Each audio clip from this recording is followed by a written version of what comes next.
Students हमने previous session के अंदर लिक्विडिटर्स का फाइनल अकाउंट ऑफ स्टेटमेंट हमने प्रिपेयर करना सीख रहे थे। उसमें हमने रिसिप्ट साइड चालू थी डिस्कस करना। ये फाइनल लिक्विडिटर्स फाइनल स्टेटमेंट अकाउंट होता क्या है मैंने आपको प्रीवियस सेशन में बताया, राइट?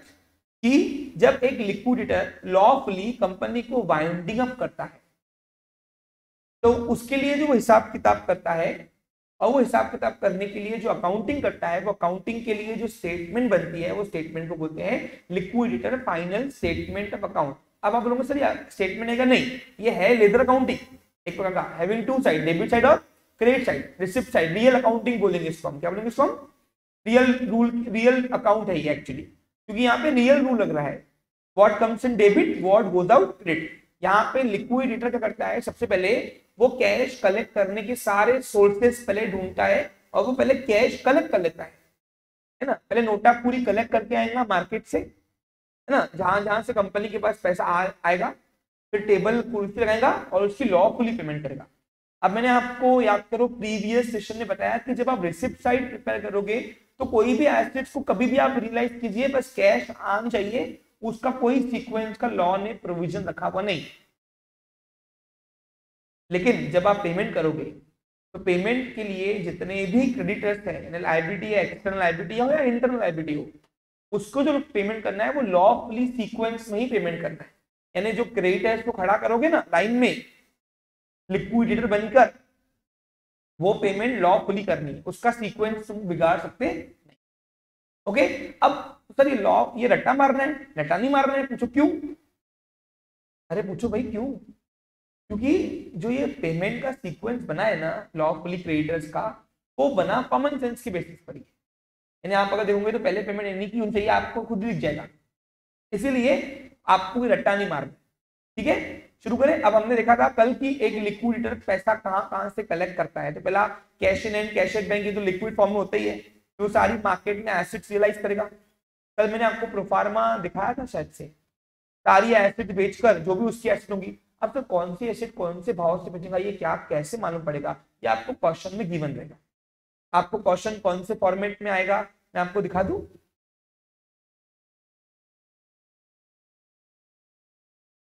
अब अगर आप देख पा रहे होंगे तो देखिए क्वेश्चन आपको कभी बैलेंस शीट के फॉर्मेट में आएगा, दिख रहा है आपको ये क्वेश्चन है, और साथ में एडजस्टमेंट दी रहेगी। और मजे की बात क्या है, आपको यहाँ पे दो वैल्यू दी रहेगी एसेट्स की, बुक वैल्यू जो बैलेंस शीट में दी रहती है और नीचे दी होती है मार्केट वैल्यू, जो भाव से हमने बेचा। तो कौन से लोगे वैल्यू? मार्केट वैल्यू, जो भाव से हमने बेचा है। रिसिप्ट साइड में जो भी एसेट रियलाइज करोगे ना वो कौन सी वैल्यू से करोगे? मार्केट वैल्यू से, जो वैल्यू से हमने उसको बेचा हुआ है। ठीक है, अब कौन कौन सी लायबिलिटी रहेंगी, इंटरनल लायबिलिटी कौन सी है, एक्सटर्नल लायबिलिटी कौन सी है, उसके लिए भी आपको बैलेंस शीट में डेटा गिवन रहेगा। देखिए अब इनकी पेमेंट करनी है सारी लायबिलिटीज की लॉफुली, और वो पेमेंट ही मेन मुद्दा है। आज मैं एग्जाम्पल आपको प्रोफार्मा नहीं, सिर्फ आपको प्रैक्टिकली एग्जाम्पल भी कराऊंगा और कैसे लिक्विडिटर की रेम्युनरेशन किस पे कितनी निकलती है, वो एक एग्जाम्पल प्रैक्टिकली करा के आपको यहाँ से आज छुट्टी देंगे। ओके, लेकिन लास्ट तक के यहाँ पे अपना माइंड कॉन्सेंट्रेशन बनाए रखें। रेडी? देखिए अब यहाँ पे हुआ क्या है, ये क्वेश्चन रहेगा आपको, क्वेश्चन आपके क्वेश्चन में गिवन करेगा दो चीजें, बोलो कौन कौन सी? एक तो बैलेंस शीट गिवन रहेगी कंपनी की और दूसरी एडजस्टमेंट्स।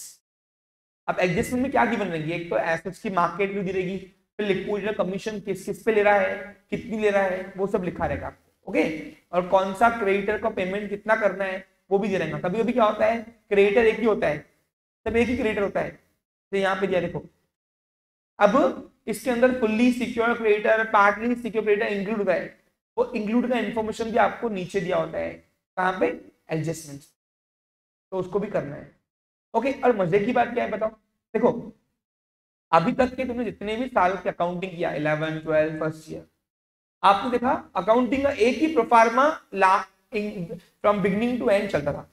लेकिन यहाँ पे क्या हो रहा है, अकाउंटिंग के अंदर पैटर्न ज्यादा नहीं आते थे, लेकिन ये सेमेस्टर में जितने भी तुमको टॉपिक है अकाउंटिंग के अंदर, उस सबके अंदर वेरिएशन है, हर एक एग्जाम्पल में वेरिएशन। जैसे आपने अमल गमिशन में देखा, याद करो, अभी आपने देखा अमल गमिशन में प्रीवियस एग्जाम्पल से नया एग्जाम्पल कोई मैच ही नहीं कर रहा था, वैरायटीज न्यू थी, लेवल अप न्यू था, यहाँ पे भी हर एग्जांपल में आपको लेवल न्यू मिलेगी। वो जो क्यों, देखो कभी कभी क्या होता है, लिक्विडेटर अनसिक्योर क्रेडिट कमीशन ना खाते हुए वो बोलता है मेरे को डिबेंचर पे कमीशन चाहिए, तो उसको पे डिबेंचर को जितना पेमेंट कर रहे हो उस पर कमीशन नहीं पड़ेगी, वो तो क्वेश्चन में आपको लिखा रहेगा। ओके, इसलिए वेरिएशन आपको फोर्थ सेमेस्टर में ज्यादा है एक्चुअली क्वेश्चंस। और वेरिएशन क्या आएंगे मैंने आपको थोड़ी बहुत अभी यहाँ पे हिंट दिया ये 2 मिनट पहले। ओके क्लियर, यानी पहला एग्जांपल दूसरे एग्जांपल से सिमिलरिटी है, एक्सपेक्ट मत करना, प्रोफार्मा सेम बनेगा लेकिन variety of question, variety of level accounting के अंदर आपको यहाँ पे देखने को मिल सकती है इस सेमेस्टर के अंदर हर टॉपिक के अंदर। चलिए तो स्टूडेंट्स, हाँ तो हमने देखा कि एसेट बेचने के बाद जो पैसा आएगा उसको बोलेंगे एसेट रियलाइज। अब ये सारे इनर कॉलम में करना पूरा पहले और फिर उसको आउटर करके एक अमाउंट देना टोटली। ये एक्स झूठ मूठ की अमाउंट है, एज्यूम करो। उसके बाद दिया है receive from calls and ideas. ये मैंने आपको प्रीवियस सेशन में डिस्कस किया था कि कोई इंस्टॉलमेंट शेयर्स की कंपनी ने मांगी है लेकिन शेयरहोल्डर ने पेड नहीं किया है तो liquidator at a time of liquidation मांग सकता है। उसके बाद राइट्स है क्योंकि the liability of the share holder is limited up to the face value. Face value जितना कभी भी पैसा कंपनी मांग सकती है और ये जो कॉल्स एंड आइडियाज है ये फेस वैल्यू के अंदर की ही अमाउंट होती है, इसलिए कंपनी मांगती है जब कंपनी लिक्विडेट होती है।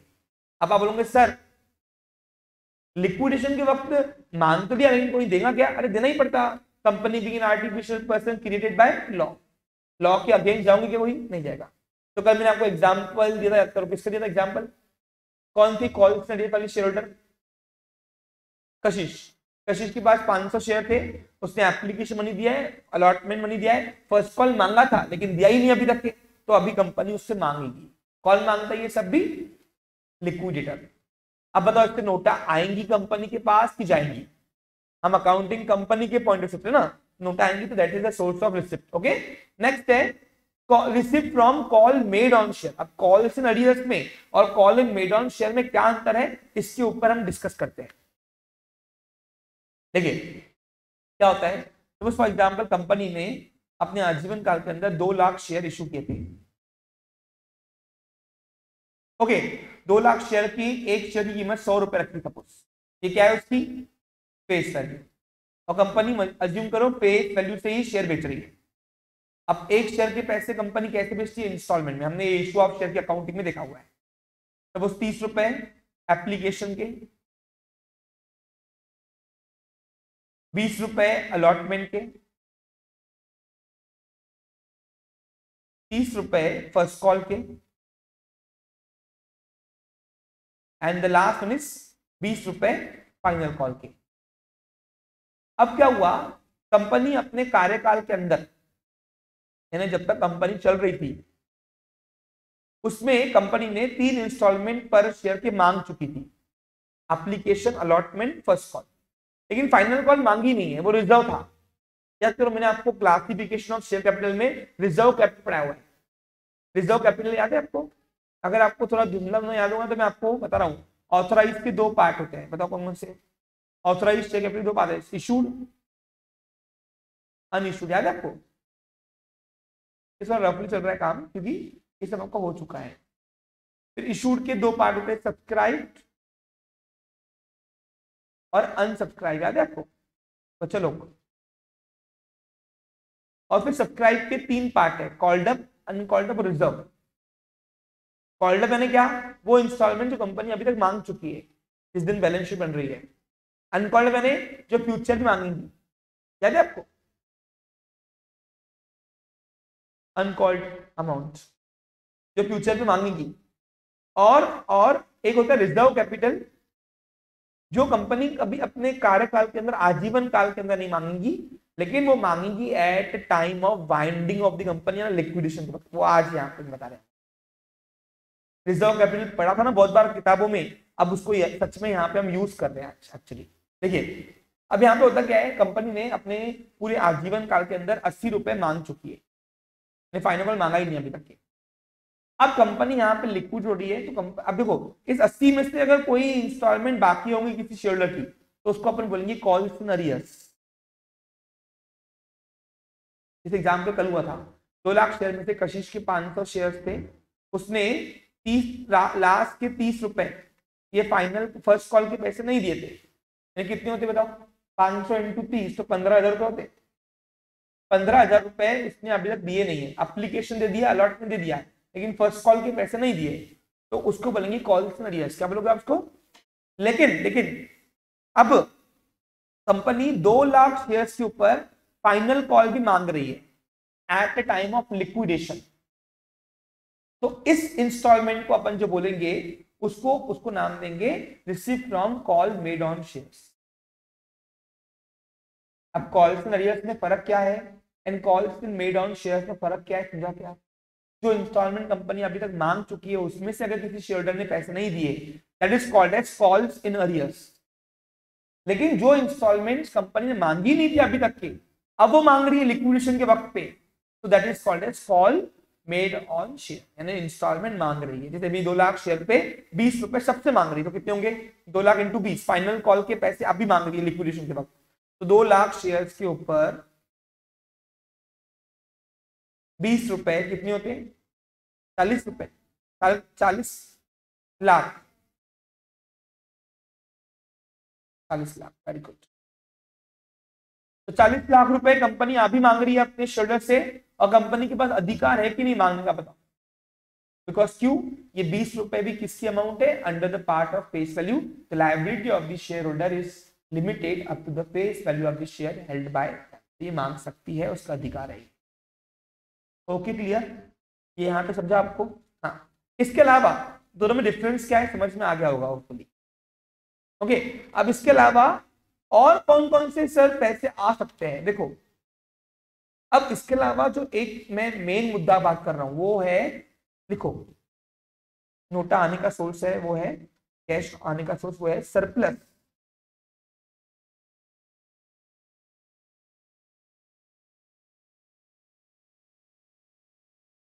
Surplus of securities, surplus of securities from fully secure creditor. अब सर ये क्या है, कुछ समझ में नहीं आया। मैं बैठा ही आपको समझाने के लिए हूं ना, हम क्यों हैं फिर?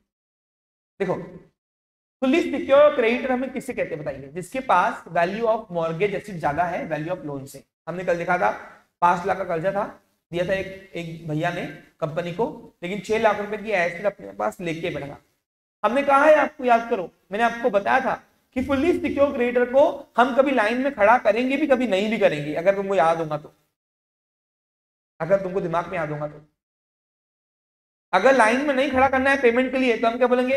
एसिड बेच, तेरे पास जो पड़ी है कंपनी की पावर है तेरे पास ना, बेच। लिक्विडेटर बोलेगा, लिक्विडेटर किसको? वो फुल्ली सिक्योर हो, और जितना तेरा कर्जा निकलता है ले अपना कर्जा, और बाकी हमको पैसा वापस दे।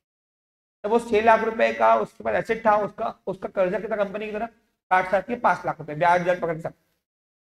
तो हम क्या बोलेंगे?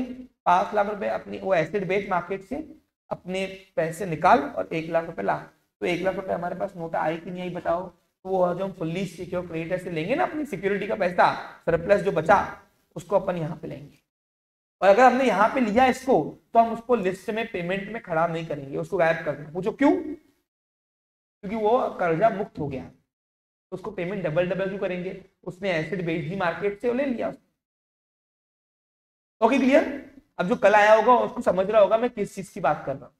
हाँ, आगे बढ़ू तो इतने। अच्छा, एक इसके अलावा और भी कुछ होगा तो मैं लिखा रहा हूं उसको कवर करने के लिए, और वो लिखो आप मेरे प्यारे बच्चों, 2 अदर रिसिप्ट्स। ये मैं अपने आप को कवर कर रहा हूं कि प्रोफार्मा में अगर मैंने कुछ नहीं लिखाया होगा तो ये लाइन मेरी कवर करती है। इफ एनी, और भी कुछ नोटा आने का सोर्स होगा तो वो, एनी प्रॉब्लम रोशनी?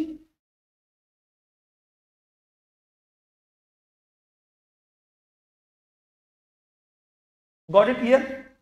तो ये थी नोटा आने के। अब करेंगे पेमेंट। अब पेमेंट थोड़ी पद्धतशीर करना, यानी एकदम सीक्वेंस, इसका बिगाड़ना नहीं। अब लिक्विडेटर हूं मैं कौन हूं? अज्यूम करो लिक्विडेटर। कल था ना अपन ने बनाया था ना, कौन सी कंपनी का? आलतू कंपनी का। ओके, अब आलतू कंपनी का अपन लिक्विडेटर बने थे, उसमें हमने नोटा कलेक्ट कर दिया, पेमेंट करेंगे। अब पेमेंट के लिए सबसे पहले जो पेमेंट करोगे मेरे प्यारे बच्चों, वो करना फुल्ली सिक्योर क्रेडिटर को। अगर हमें वो मॉर्गेज एसेट वापस देता है तो बोलू, एग्जाम्पल में लिखा रहेगा अंग्रेजी में आपको। अगर वो हमें हमारी मॉर्गेज एसेट्स हमें वापस करता है तो हम उसको पेमेंट करें। और बोलता है नहीं नहीं मैं लाइन में क्यों रुकूं, मेरे पास तो एसेट भी पड़ी है, तो हम उसको बोलते चल ठीक है बेच, जा बेच, उसको बेच, और बेच, अपना पैसा कर्जा ले और अफवाह दफा हो, चल लाइन में खड़े मत रहना। नहीं बोलते, फॉर्मली बोलते भाई आप बेच दीजिए। ओके, इंग्लिश में। ओके क्लियर, समझा? चलो, सबसे पहला पेमेंट आप करोगे फुल्ली सिक्योर क्रेडिटर को, लिखिए फुल्ली सिक्योर क्रेडिटर। अब इसको आप लिख सकते हो payment to fully secure creditor, चलता है, ऐसा कोई प्रॉब्लम नहीं आएगा। ओके,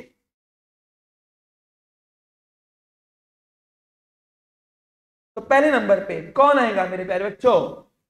फुल्ली सिक्योर क्रेडिटर, जितना भी रहेगा। ओके, दूसरे नंबर पे आएगा partly secure creditor. Partly secure creditor कौन होता है बताओ बच्चों लोग?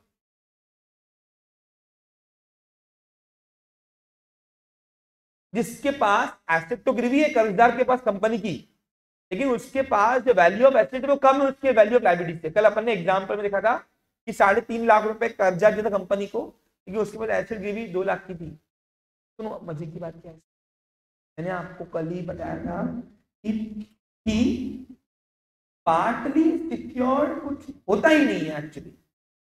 तो बोलो पार्टली सिक्योर्ड कुछ होता ही नहीं, तो लिखा है सुनो, जितने की भी उसके पास वैल्यू ऑफ, इसको ना 2 बार खड़ा करते बेचारे को लाइन में। क्यों पूछो क्यों? अरे क्यों बोलो मेरे प्यारे बच्चों, हम क्या बोलेंगे इसको? तू कितने से फुल्ली है?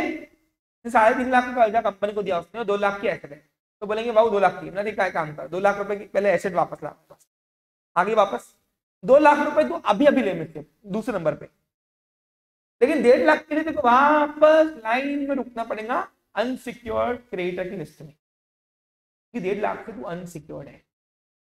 क्या है तू? 1.5 लाख रुपए बचे हुए अमाउंट है, वो तेरे पास कुछ एसेट है ही नहीं, तो तू अनसिक्योर्ड है। क्या है तू? अब टोटल अनसिक्योर्ड कमीशन निकालने के लिए उसकी वो जो अनसिक्योर्ड क्रेडिटर में से ये पार्टली वाले को जो पेमेंट मिलेगा उसको भी प्लस करके फिर कमीशन निकालना बैठ के, उसके लिए वर्किंग होती है। जैसे जैसे एग्जाम्पल आगे बढ़ोगे ना लेवल बढ़ती आएंगे, लेकिन मैं हिंट तुमको अभी से दे रहा हूं अगर तुमने नोटिस किया होगा तो।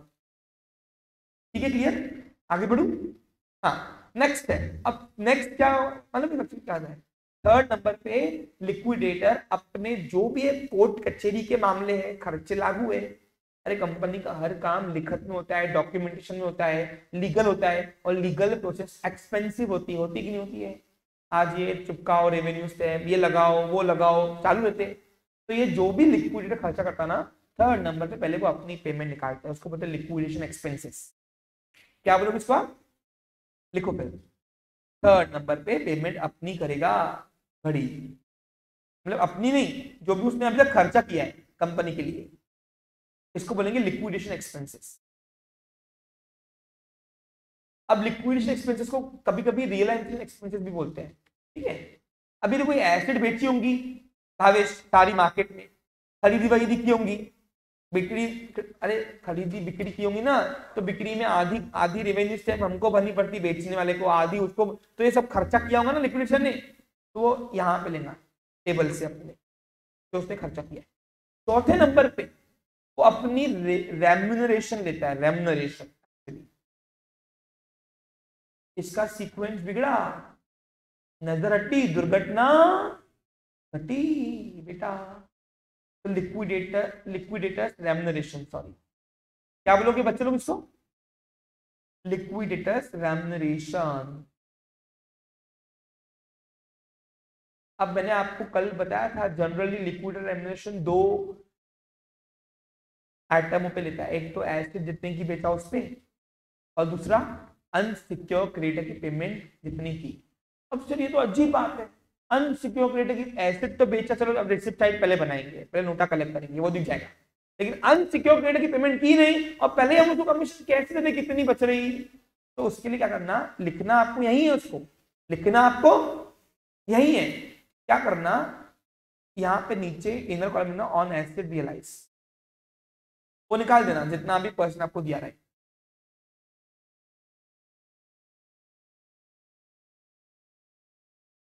अब इसको एग्जाम्पल में तौर पे हम लेंगे, डोंट वरी अबाउट इट, जो भी रहेगा इसका उसको इनर कर देना, और जो बाकी बचेंगी उसको दूसरे सोर्स कौन सा, उसका रेम्युनरेशन का दूसरा सोर्स कौन सा है, हाँ, on the payment of unsecured creditors.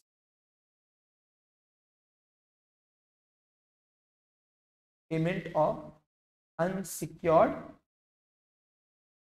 Creditors, right. इसके लिए इसको फिलहाल पेंडिंग छोड़ना, पूछो क्यों।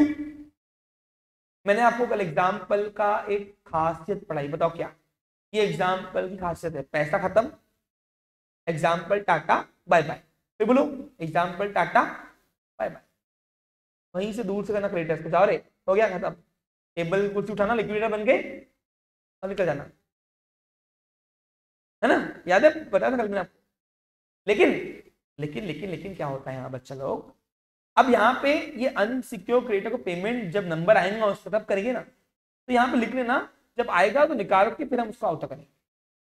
और ये आउटर करना बहुत लोग बच्चे भूल जाते हैं, सर इसको पढ़ाओगे प्रैक्टिकली, अरे पढ़ाऊंगा क्या, आज मैं आपको उसकी कमीशन निकालना भी सिखाऊंगा कैसे होता है, ठीक है। आगे बढ़ू, नेक्स्ट है, तो 4 हो गए, कौन कौन से बताओ, पहले पेमेंट किसकी, फुल्ली सिक्योर्ड की, दूसरी पार्टली की, तीसरा लिक्विडेशन अपनी एक्सपेंसिव लेगा, जो भी खर्चा किया उसने, ये सब कुछ एसेट बेचने में लगाया, जो भी खर्चा किया होगा उसने कंपनी के लिए, लिक्विडेशन का पूरा खर्चा, और चौथे नंबर पे खुद की रेम्युनरेशन लेगा, किस पे, 2 टर्म्स पे, पहला एसेट रियलाइज पे और दूसरा पेमेंट ऑफ अनसिक्योर क्रेडिटर। या तो अगर वो अनसिक्योर क्रेडिटर पे नहीं बोल रहा है, जिस पे बोला उस पे देना उसको, कभी कभी घुमाने के लिए वो अनसिक्योर क्रेडिटर पे नहीं, वो बोलता है कि हमको प्रेफरेंशियल क्रेडिटर पे दो, जिस पे बोला है दे देना उसको, ठीक है, लेकिन जितनी पेमेंट करोगे उतनी कमीशन दोगे उस पे।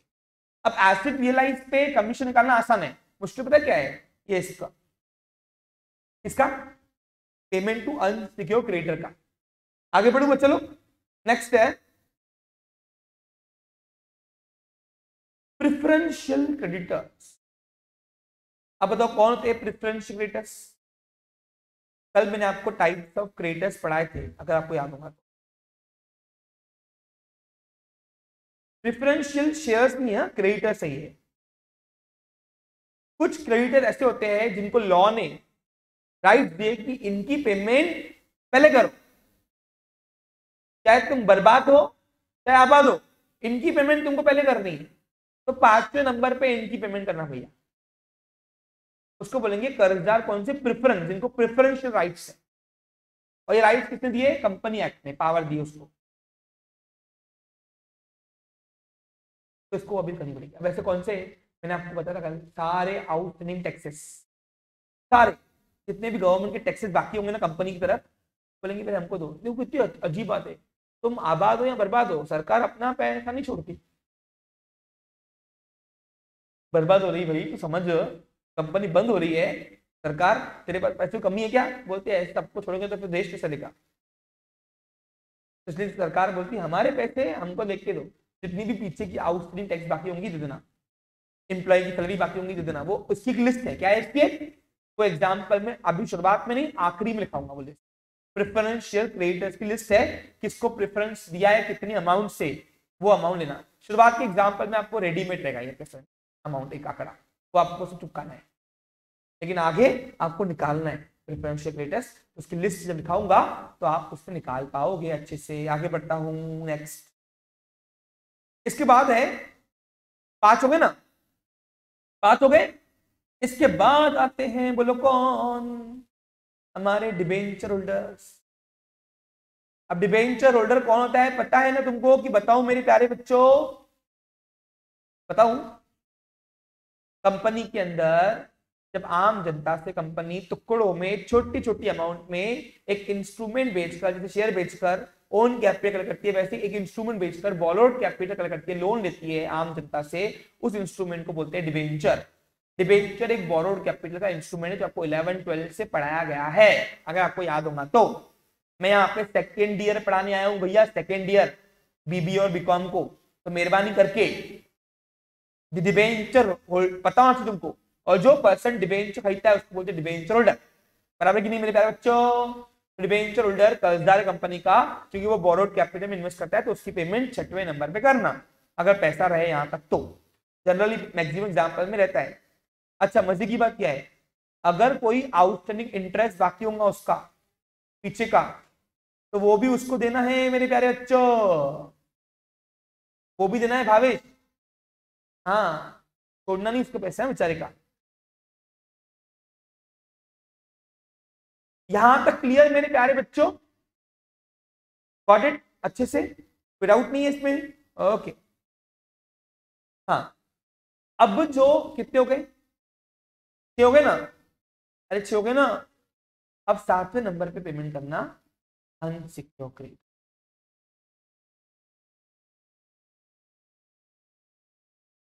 और जितना भी देखो यहां तक के शूट में एग्जाम्पल को चलाना, यहां के बाद रुक जाना, क्योंकि मोस्टली सारे एग्जाम्पल में, मैक्सिमम एग्जाम्पल में यहां तक के जितना भी अनसिक्योर क्रेडिटर आपके क्वेश्चन में दिया है, पूरी अमाउंट हम नहीं करते इसको, क्योंकि यहां तक के पैसा रहता ही नहीं। फिर बोलूं मेरे प्यारे बच्चों, यहां तक के पैसा रहता ही नहीं है।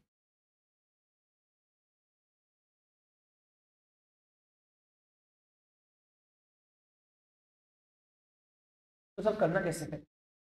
अब जितना पैसा बचा रहेगा उसमें अनसिक्योर क्रेडिटर की पेमेंट भी करनी है आपको, और साथ में आपको लिक्विडिटर की अपनी रेम्यूनरेशन भी लेगा, वो अपना पैसा नहीं छोड़ेगा। अब वो पैसा क्रेडिटर का नहीं है, हेलो, वो पैसा उसी में से लेता है जो बचा हुआ रहता है।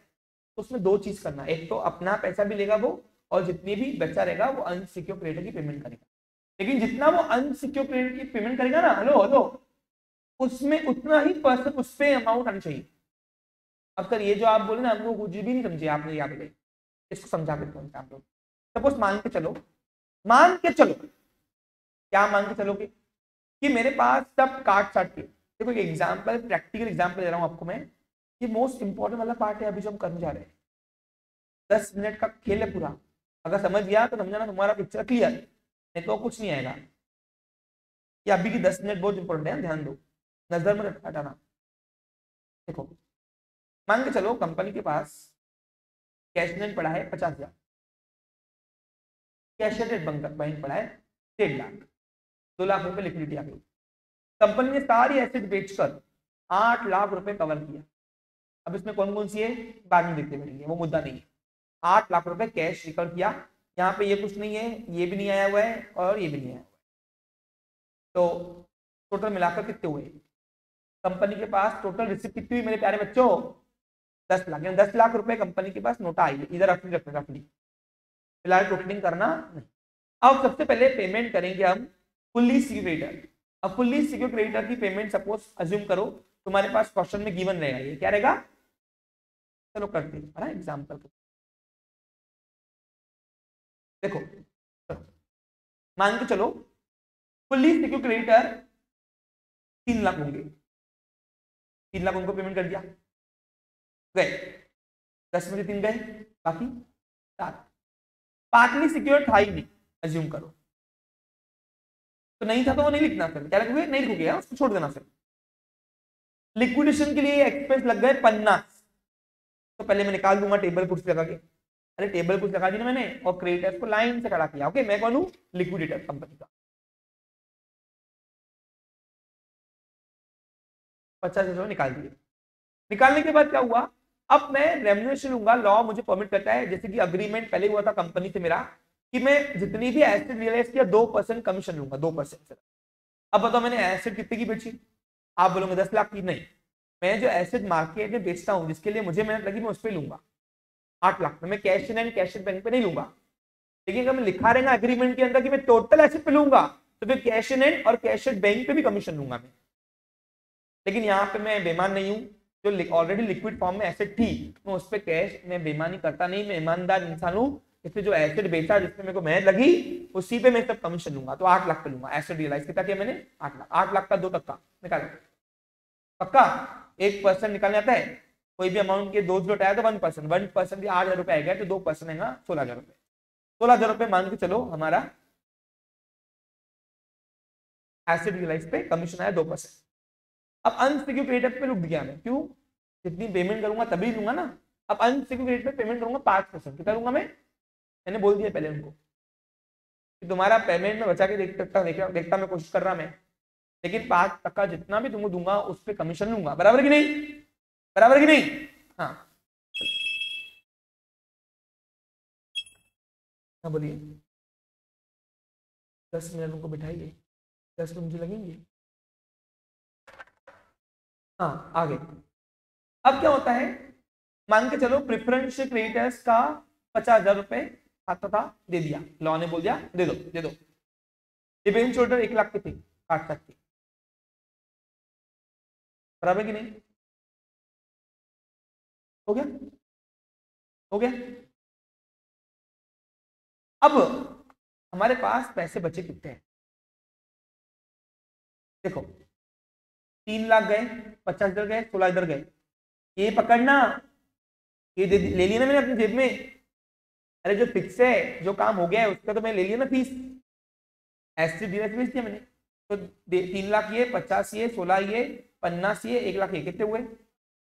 5,16,000 रुपए।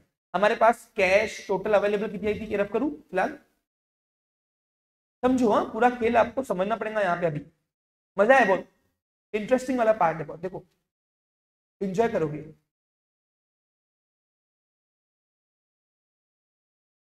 देखो बच्चों रफली कर रहा हूं, फेयरली कैसे करना है वो आगे एग्जांपल्स में आपको पढ़ाया गया है पूरा डिटेल में। देखो टोटल कैश अवेलेबल थी मेरे पास 10 लाख। कितनी थी cash available? Available up to या cash use up to payment of debenture holder. कितना किया? अरे कितना हो गया खर्चा? 5,16,000। तो कैश बैलेंस कितना अवेलेबल रहा मेरे पास? तो बैलेंस अवेलेबल रहा for unsecured creditor, balance available रहा कितना? 4,84,000, 84। अब 4,84,000 रुपए हमारे पास बैलेंस अवेलेबल रहा, मानते हो कि नहीं? मानते हो? बराबर है, कोई डाउट नहीं इसमें, कोई डाउट होना भी नहीं चाहिए।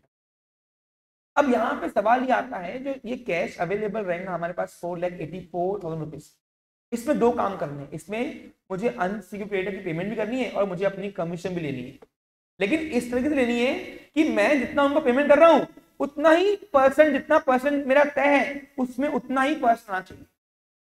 अब आप बोलोगे आप अगर मेरे सिचुएशन में होंगे तो क्या करोगे? 5% कमीशन लेनी है मेरे को, एज्यूम करो। देखो आप होंगे तो क्या करोगे? बताऊं मैं आपको क्या करूंगा। आप क्या करोगे? पहले आप इसमें से कमीशन निकालोगे 5%। कितना में करो?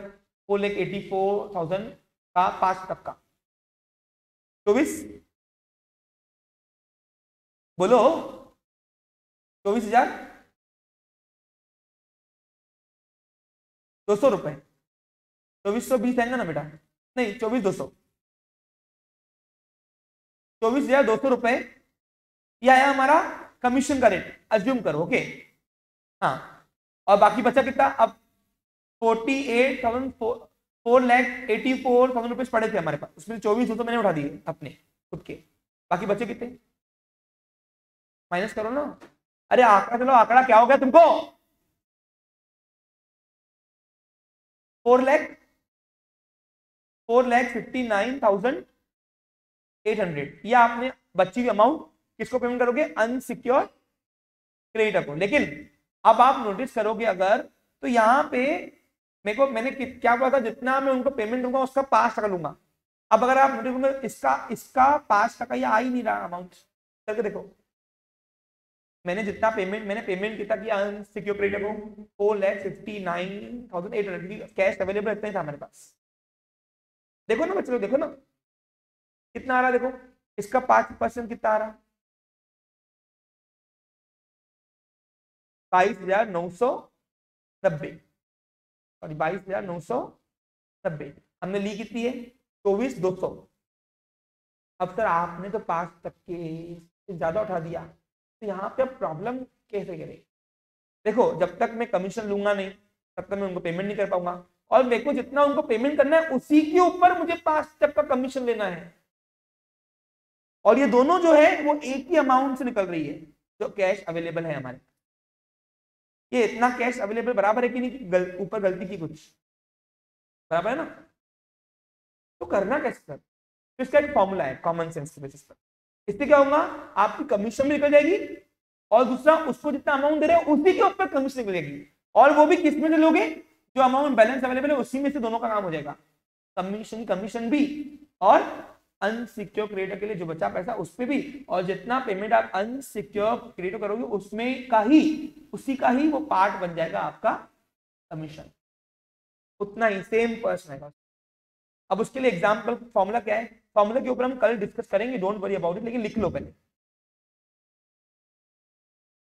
अच्छा रफली एक काम करो, मत लिखो फिलहाल, सब समझ लो, मैं कल तो आपको यहां से कंटिन्यू करके फॉर्मल वाला फॉर्मूला लिखा के दूंगा।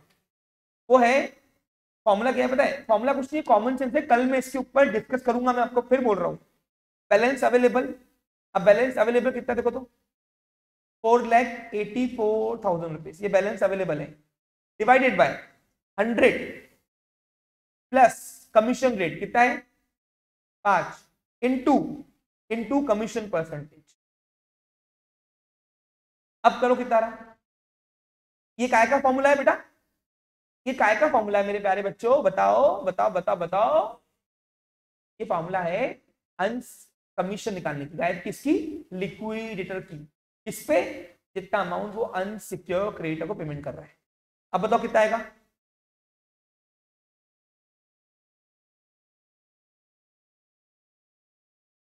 सब मिला के बताओ ना।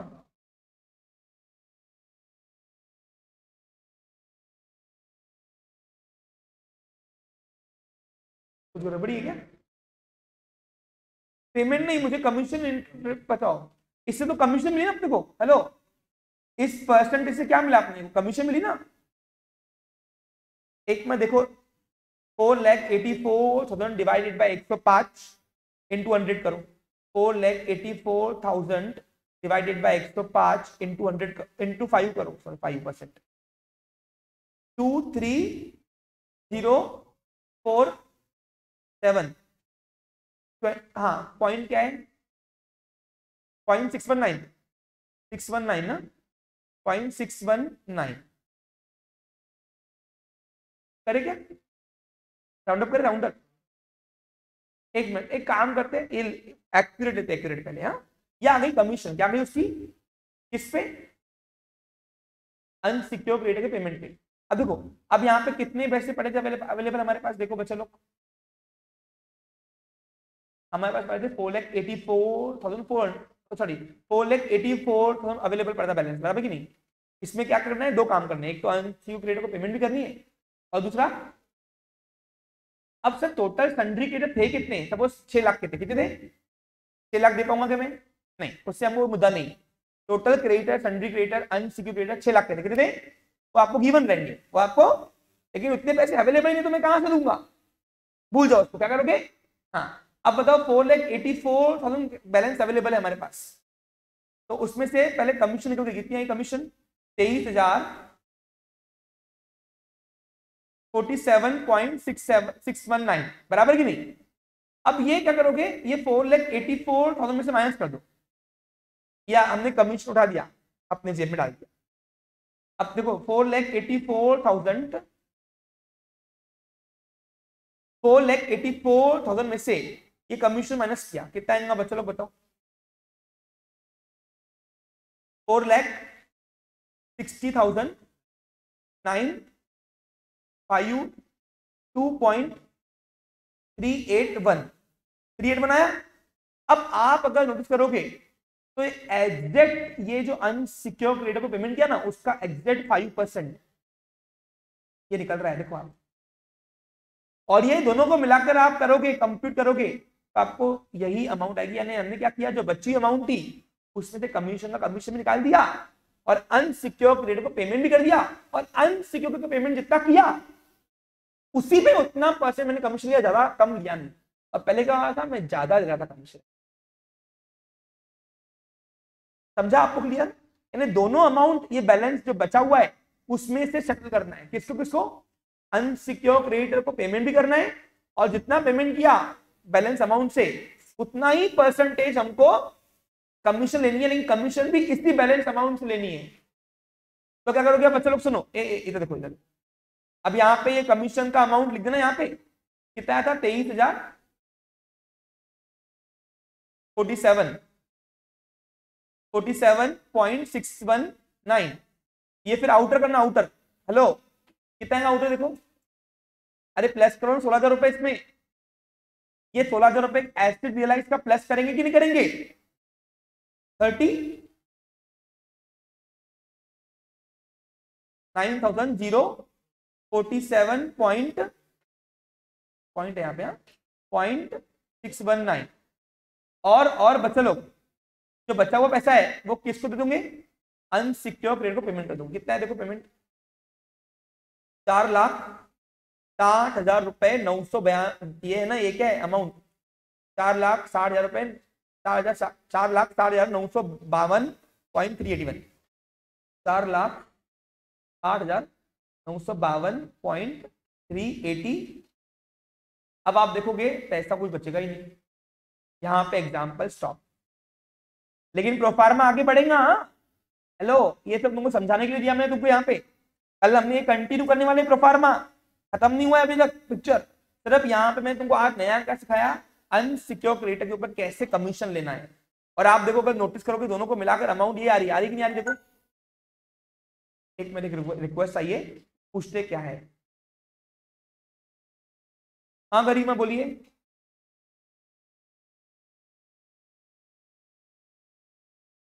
गरिमा, एनी इशू? इंटरेस्ट की अमाउंट कितनी देनी है? इंटरेस्ट कहाँ है बेटा? नहीं है अपने एग्जाम्पल में। अगर हाँ डिबेंचर के ऊपर ना, क्या बोल रहे हो? तो डिबेंचर के ऊपर इंटरेस्ट है ही नहीं। हमने एक पिक्चर लिया है एग्जाम्पल के पे, इंटरेस्ट रहेगा क्वेश्चन में तो देना है आपको। हेलो, तो आपको क्वेश्चन में दिया रहेगा। ओके, हाँ आपने समझा? उसको डाउट किया था कि सर ये जो आउटस्टैंडिंग इंटरेस्ट दिखाया था आपने लिया ही नहीं यहाँ पे। अरे नहीं था पिक्चर में, अज्यूम करो। ये अगर क्वेश्चन में दिया रहा है आउटस्टैंडिंग इंटरेस्ट तो ही लेना है। समझा गया आपको क्लियर? ऐसे मैंने पार्टली भी नहीं लिया। फिर जो क्रेडिटर जितना रहेगा पिक्चर में आपको क्वेश्चन में दिया रहेगा उस पर निकालना। ये समझाने के लिए तब तुमने दिया यहाँ पे। ओके, समझा गया मेरी बात को? कंफ्यूज हो रहे तो नहीं हो ना? अच्छा, अब ये आंकड़े नहीं लिखने हैं। प्रोफार्मा आया तो क्या लिखोगे? एच झूठ मूठ की अमाउंट है। आपको पता है सबसे बड़ा मुद्दा हमने आज कर लिया कंप्लीट। तो कौन सा? अनसिक्योर क्रेडिटर के ऊपर कमीशन निकालना। अब ये फॉर्मूला कैसे बना, कल इसके ऊपर हम डिस्कस करने वाले। ओके, अभी कल ये कंटिन्यू होगा प्रोफार्मा। मैंने आज आपको आंकड़े डाल के झूठ मूठ के समझा के दी सब। ये फिगर्स आपको क्वेश्चन में स्पष्ट रहेंगी, गिवन रहेंगी। ठीक है, क्लियर? और गिवन क्या रहेगा क्वेश्चन में? दो चीजें, बैलेंस शीट और एडजस्टमेंट्स। कल यहां से कंटिन्यू करते हैं। Have a nice day, take care.